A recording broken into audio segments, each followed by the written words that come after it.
we have Tracie Harris over here. Hey. The wonderful, marvelous. And a special host today is Geoffrey Blackwell from American Atheists. Say hello, Geoffrey. Hi, how are you guys doing? We're doing really well.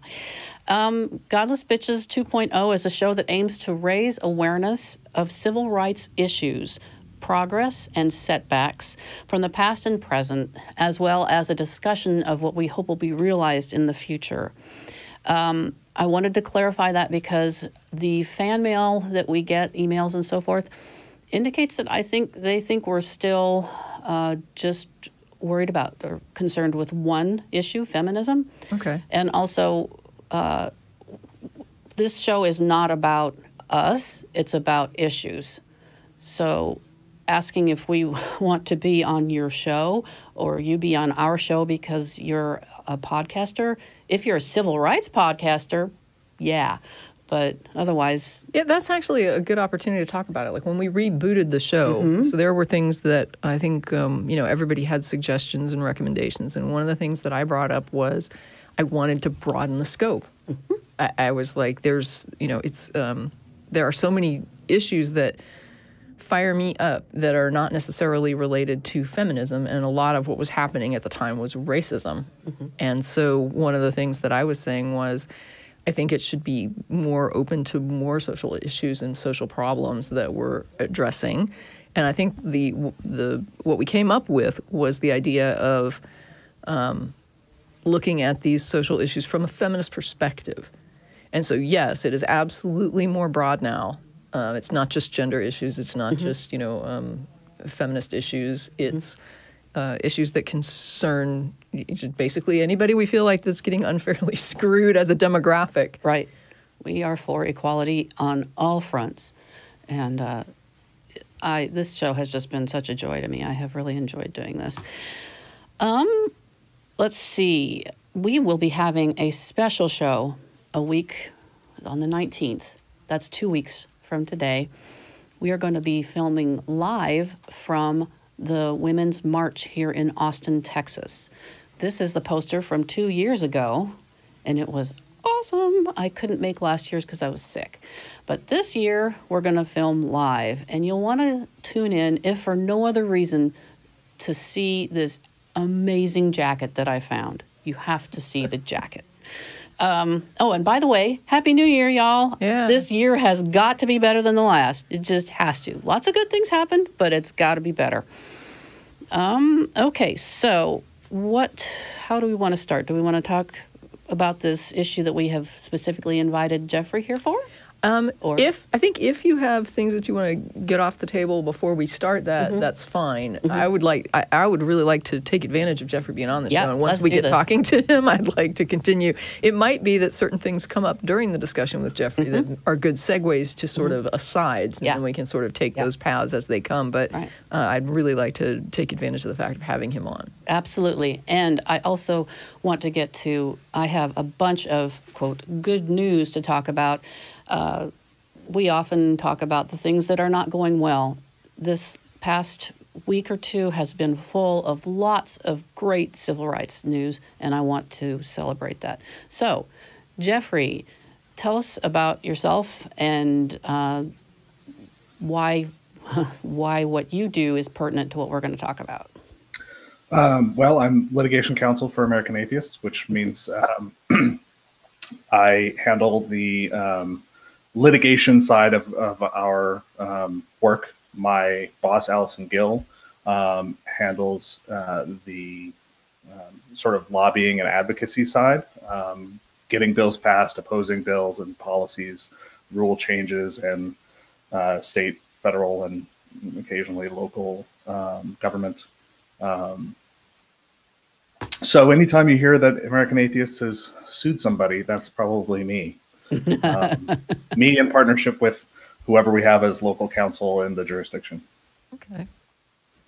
Can you talk about some things that you've been involved with recently? Sure. Right now we have 3 cases in active litigation.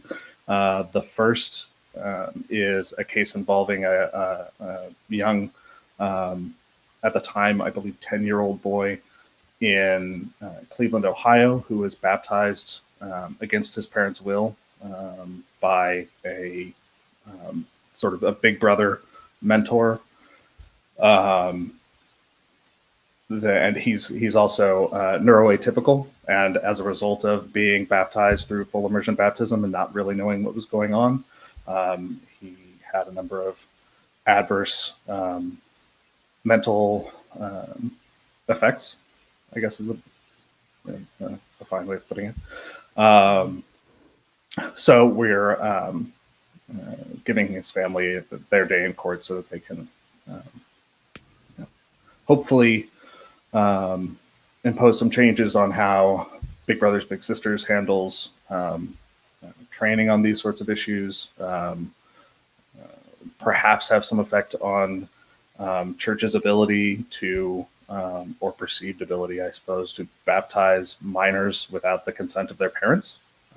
Usually a church regards a baptism as, you know, an introduction into a relationship with that organization, which, you know, if you can essentially consider that a contract agreement with the organization that in certain respects you're going to behave in certain ways toward them, they're going to behave in certain ways toward you, and a 10-year-old boy cannot consent to a contract. I'm stunned that would even be done by the church.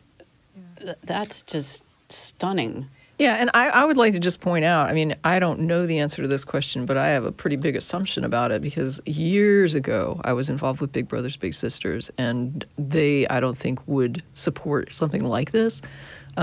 Is it the case that this is just like the individual's decision here, and that this was, I mean, I would think that when Big Brothers Big Sisters was apprised of this or made aware of it, that they probably were sympathetic to the family. Is that the case, or am I wrong? So there's a difference between being sympathetic and doing anything about it. Sure. And I mean, we're still in the process of going through discovery, which is an aspect of litigation where everyone is trying to collect all. Do you know if that person is still a big brother, big sister? Was it a big brother? I think you said it was a he. I don't want to get into that. Oh, okay. So okay, that's fine. I don't want to. I don't want to pry too much. I'm just curious. No, it's okay. If there's anything that I'm, you know, I just remember, like, for them, safety of those kids was, you know, first and foremost. The welfare of the children was like the big thing when I was. I mean, from when I remember, but that was many years ago. Yeah, yeah. I'm sure it is, and it should be. Right on. No. Okay, so the second one? We also have a lawsuit going on down in Houston, Texas, which involves at the time, a high school student who, for much of her time in high school, sat for the Pledge of Allegiance for both religious and philosophical reasons. And as a result, received a lot of negative treatment, both from other students, which is, you know, the right of other students within reason. But also from administrators and teachers, and that's a problem. And also that the administration did not, it seems, adequately enforce the school district's anti-bullying policy when it came to other students' treatment of her, which raises its own concerns. So we have brought a civil rights lawsuit against the school district and a number of teachers and administrators in the district. Can I ask you a question that's not specific to that one? At Sure. I'm in Austin, Texas, and at my kid's school, they are required to stand unless they have permission from their parent to not. That Yes, seems, should that go to the Supreme Court? That seems wrong to me. Is it because they're minors? So yes, Texas law says that the school can require students to say the pledge unless the parent exempts them. Now, it's my position that it's the student's free speech right. This, you know, it's not whether the student is expressing an idea that the parent agrees with, and placing the burden on a student to get the approval of a parent before sending, you know, or expressing what could be a controversial idea in their family, is itself a burden on the student's right to free speech. The other side of this argument claims that parents have a right to due process, and that the school allowing the student, absent any input from the parent, to make that decision on their own violates the parent's due process rights. I don't buy that argument at all, but that's the argument they make.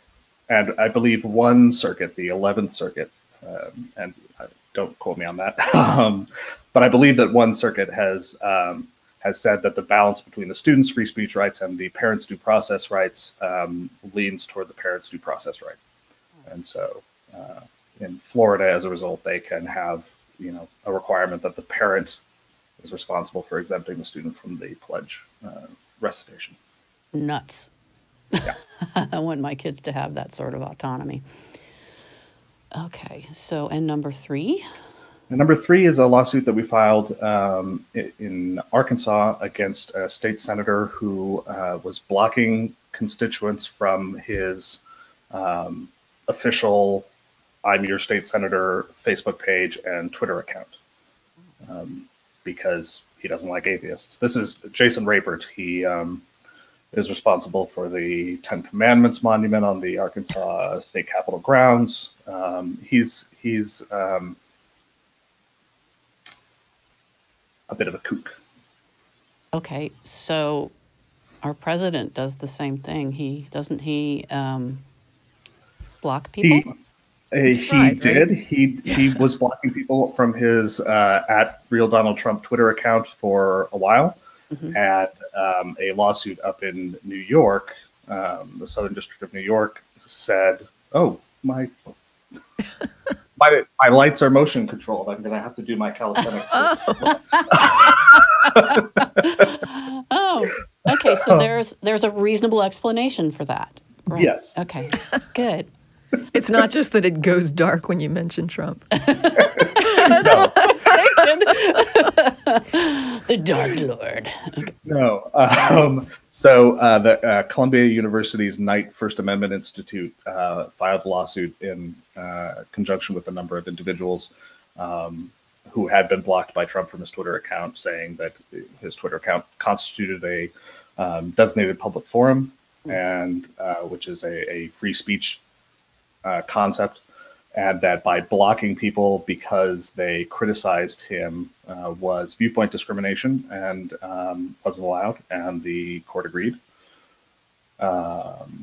We are basically using the same theory and applying it to this state senator's Facebook and Twitter accounts that he has used for government purposes, letting people know in his district about public safety issues, government job openings, all sorts of different issues that are, part and parcel of your, elected representative's job.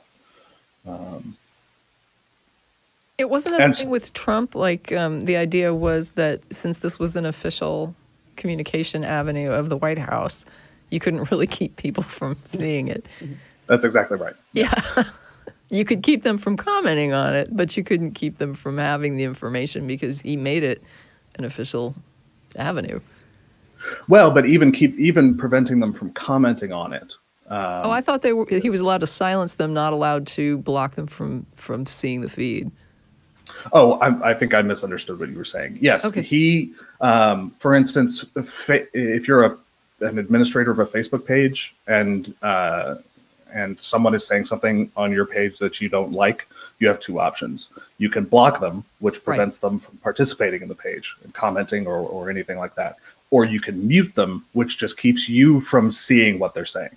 Okay, yeah, and on Twitter, I think I don't know what the terms are on Twitter, but that was the thing. That he could keep people from commenting to him, but he couldn't stop them from seeing the feed because it was official information. I'm not sure that Twitter allows a mechanism for him to prevent the messages from getting to him, as opposed to preventing someone from delivering the message at all. The issue for his Twitter account was I'm confused. It could be. I'm not big on Twitter, so it happens. Okay. So I don't do Twitter either.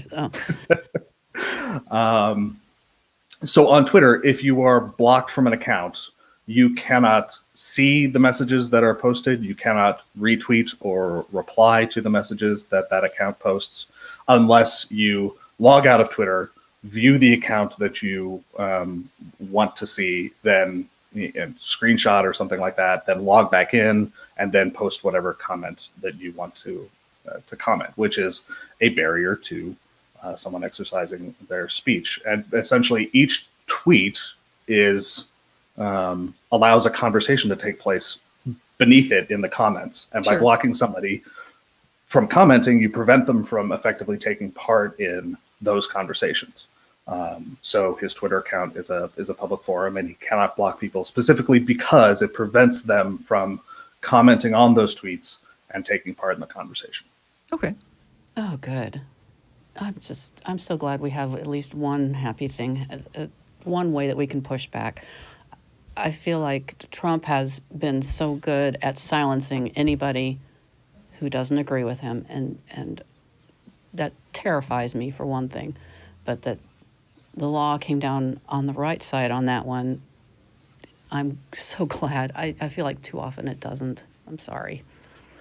Like you're right. Very often it comes down the wrong way for a multitude of reasons. For civil rights, in my view. All right. So those are your three things that you're working on right now, and those are the ones that are in active litigation. Right. Okay. Well, thank you so much for doing those things, that good work for those of us who believe in reason and civil rights. I can't thank you enough. You're very welcome, and I'm happy to do it. So.